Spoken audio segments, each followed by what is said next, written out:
11 horas mais um minuto, estamos de volta com o Jornal da Manhã, segunda edição, através da Jovem Pan. Eu gostaria de acionar agora o Guilherme Filgueiras, que é advogado, atualmente atua na gestão de contencioso ativo. E eu queria trazer o assunto em destaque aqui na Jovem Pan, o assunto polêmico do orçamento para 2021, que muitos acreditam que é um orçamento fora da realidade. Isso pode trazer problemas jurídicos para o presidente da República. Muito bom dia, Guilherme.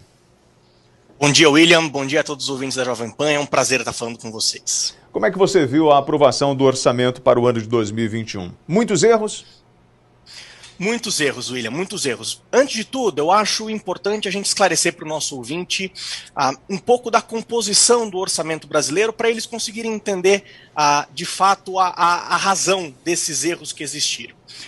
Gerir o orçamento brasileiro, William, não é fácil, porque nós temos duas espécies de despesas que são existentes na formação do nosso orçamento. As chamadas despesas obrigatórias, que para o nosso ouvinte entender são aquelas despesas que o executivo não pode mexer.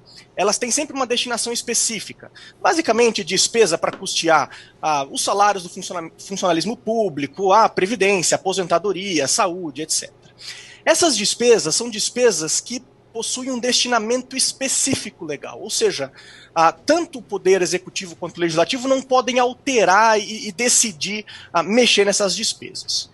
E em segundo lugar, nós temos as chamadas despesas discricionárias, que são aquelas despesas ou pedacinho do orçamento que pode ser movimentado pelo executivo, pelo legislativo, onde estão as chamadas emendas parlamentares. Que para o nosso ouvinte também entender, a gente sempre fala de emenda parlamentar, né, um termo muito comum. Emenda parlamentar é um pedacinho do orçamento que cada parlamentar possui para utilizar lá no seu reduto eleitoral para conseguir construir uma obra pública, fazer uma ponte, asfaltar uma rua. Ele recebe um pedacinho do orçamento e utiliza lá para fortalecer a sua base eleitoral. Qual é o problema, William? O problema é que, historicamente, as chamadas despesas obrigatórias têm tomado controle do nosso orçamento. Só para que o nosso ouvinte tenha ideia, em 2020, as despesas obrigatórias somavam quase 93% do orçamento da União. Ou seja, sobravam lá 7% apenas de despesas discricionárias, que são exatamente as despesas que a União utiliza para investir, né? Investimento público sai dessas despesas, é o dinheiro que a União utiliza para movimentar a máquina pública, para pagar transporte, logística, alimentação, energia, etc. e tal, e mais do que isso, é exatamente o lugar, são as despesas que os parlamentares possuem as tais emendas. Então os parlamentares tinham um problema na mão, que é, eu tenho um orçamento muito pequenininho para conseguir mexer nas tais emendas parlamentares, porque as despesas obrigatórias são 93% do orçamento, estão somando um valor muito significativo, o que sobra para a gente é muito pouco. Historicamente, William e ouvintes, como é que os parlamentares, como é que o nosso legislativo fazia para resolver esse problema? Ao formar o orçamento do ano, eles superestimavam a receita. Ou seja, eles diziam o seguinte, olha, se aqui a União está dizendo que vai receber 1,5 bilhão de orçamento, a gente acha que isso está errado, a receita vai ser, na verdade, 1,7 bilhão de reais, então a gente tem aqui um pedacinho a mais que a gente vai colocar no orçamento, aumentando a receita, para que a gente possa usar nas chamadas emendas parlamentares. O problema é que, em 2017, isso mudou, por conta da famosa PEC dos gastos, ou do teto dos gastos públicos, que disse que mesmo que as receitas aumentem, o gasto e a despesa não pode aumentar. Ou seja, se os parlamentares pegassem e aumentassem a receita, como eles faziam historicamente, isso não ia valer de nada, porque a PEC do teto dos gastos diz, olha, mesmo que a receita dobre, você vai ter um indexador específico, que é o IPCA, que vincula as despesas da União, e a despesa não pode crescer só em relação a esse percentual do IPCA. Então, esse ano, para resolver esse problema, os parlamentares resolveram fazer uma mágica no orçamento, como essas mágicas que o Brasil adora fazer. O que eles fizeram?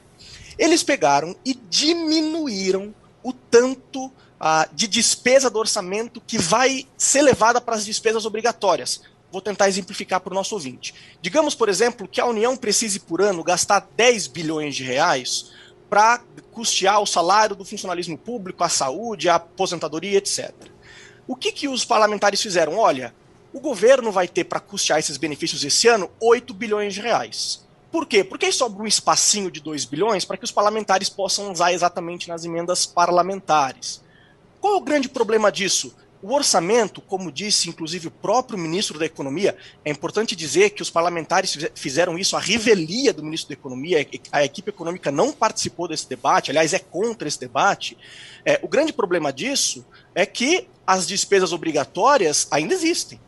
Quer dizer, o governo precisa continuar pagando a aposentadoria, precisa continuar pagando o salário de funcionalismo público, precisa continuar pagando as despesas da saúde, da previdência. Essas despesas não somem como mágica, elas continuam lá. Então, e aí o governo vem nesse orçamento de 2021 e pega dessa despesa obrigatória 26 bilhões de reais e transfere justamente para reforçar essas emendas.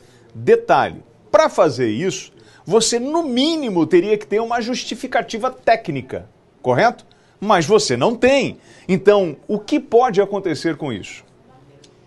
Bom, em primeiro lugar, nós vimos um movimento anteontem de um apelo ao TCU. Então, 20 parlamentares já deixaram claro para o Bolsonaro e apelaram ao TCU para deixar claro que essa é uma medida completamente equivocada do ponto de vista técnico.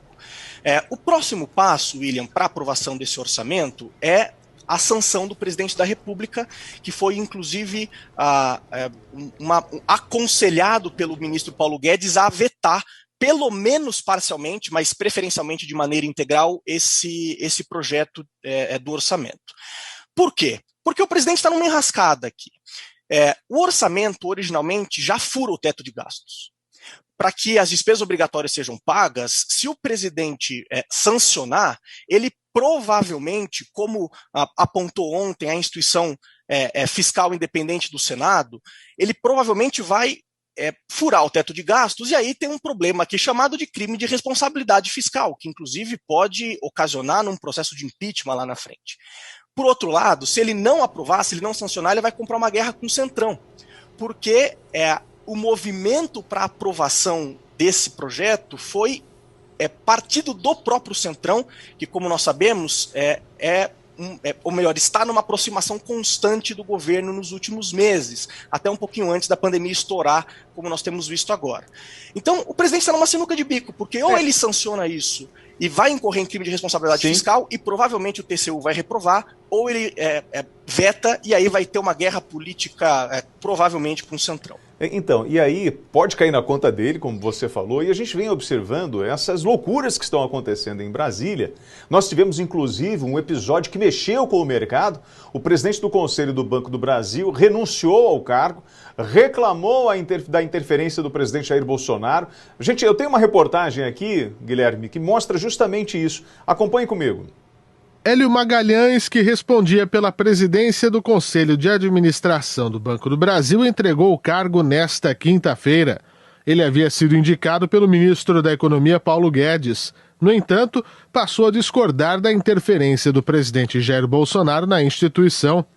O ápice da situação se deu após a indicação do novo presidente, Fausto de Andrade, e novos integrantes do colegiado da instituição financeira. Além de Hélio Magalhães, outro conselheiro indicado por Guedes abriu mão do cargo. Trata-se de José Guimarães Monforte. De acordo com o comunicado do banco ao mercado, ambos saem oficialmente do cargo nesta sexta-feira.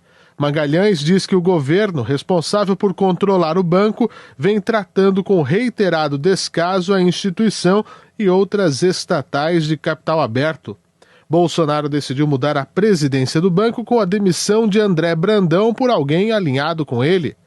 A gota d'água teria sido quando Brandão decidiu, em janeiro, com a alta da pandemia, fechar 112 agências e fazer um programa de desligamento de mais de 5 mil funcionários. Guilherme Filgueiras. Guilherme, nós temos regras pré-estabelecidas, né? Eu não crio, você não cria. Na verdade, nós já temos essas leis que regulamentam a nossa convivência e regulamentam essas empresas, e não adianta a gente querer mudar o jogo simplesmente porque eu quero. Na verdade, eu tenho uma regra e eu tenho um compromisso a seguir. Não, é exatamente isso. E, na verdade, essas regras, isso é super importante deixar claro. Primeiro, é importante falar que essas nomeações são, de fato, nomeações que partem do presidente da República. Isso é uma coisa importante. Quer dizer, essa interferência não é uma interferência ilegal. Isso é importante dizer. Agora, por outro lado, existem regras aqui que não são regras escritas, mas são regras de mercado. A gente acompanhou no mês retrasado, por exemplo, no mês retrasado, William, aquele grande movimento de interferência na Petrobras, né, e que agora tem acontecido no Banco do Brasil, e é por isso que o presidente do Banco do Brasil pediu renúncia. Quer dizer, existe, obviamente, a possibilidade de que o presidente nomeie o presidente da Petrobras? Claro. Agora, ao fazer isso, existe uma regra subentendida do mercado de que, ao se posicionar ou ao interferir no mercado, naturalmente o governo vai repetir os mesmos erros das gestões passadas, que inclusive culminaram no impeachment de 2016 da presidente Dilma Rousseff. Um dos motivos foi exatamente a tragédia econômica motivada por interferência na Petrobras. O mercado, naturalmente, reage mal a tudo isso. Então, embora nós tivemos um aumento da Bolsa essa semana, a gente não sentiu tanto, principalmente em relação aos impactos do orçamento, o mercado muito assustado, é óbvio que isso vai reverberar. Ontem nós tivemos um movimento dos analistas financeiros se posicionando duramente contra a questão do orçamento, entendendo que, de fato, esse orçamento deve gerar uma crise política e econômica que a gente não estava preparado. E isso naturalmente vai reverberar no bolso do brasileiro. E é isso que o nosso ouvinte tem que entender, quer dizer, puxa, mas a Petrobras é uma realidade muito distante de mim, Banco do Brasil, essa interferência não afeta o meu bolso. Esse é o nosso equívoco aqui, porque quando isso acontece, a economia começa a degringolar, quem sente é a dona Fátima lá da periferia de São Paulo, que precisa comprar suas despesas para produzir as suas marmitas e vender, e aquilo vai ficar mais caro porque a inflação está subindo, porque a economia está caindo. Então, o que o nosso ouvinte precisa entender é que essas regras escondidas de mercado são tão importantes quanto as regras que estão escritas. Agora, por último, o que é muito importante falar é que, em relação ao orçamento, o movimento do Congresso é um movimento que é anti-regras escritas. Não é só anti-regras subjetivas. Quer dizer, se esse orçamento passar, é muito provável que o TCU reprove as contas. É muito provável que inclusive nós enxerguemos lá na frente o Supremo Tribunal Federal de novo tendo que ser acionado para entender se o orçamento é constitucional, se é inconstitucional. Isso certamente vai acontecer, serão as cenas dos próximos capítulos aí, viu, William? Bom, o Guilherme Filgueiras, ele é advogado atuante na gestão de contencioso ativo. Eu agradeço a sua participação e todos os seus esclarecimentos aqui no Jornal da Manhã, segunda edição. Tenha um bom dia, Guilherme. Obrigado, bom dia para você, prazer participar com vocês, bom dia para os nossos ouvintes e feliz Páscoa para todo mundo. Para você também.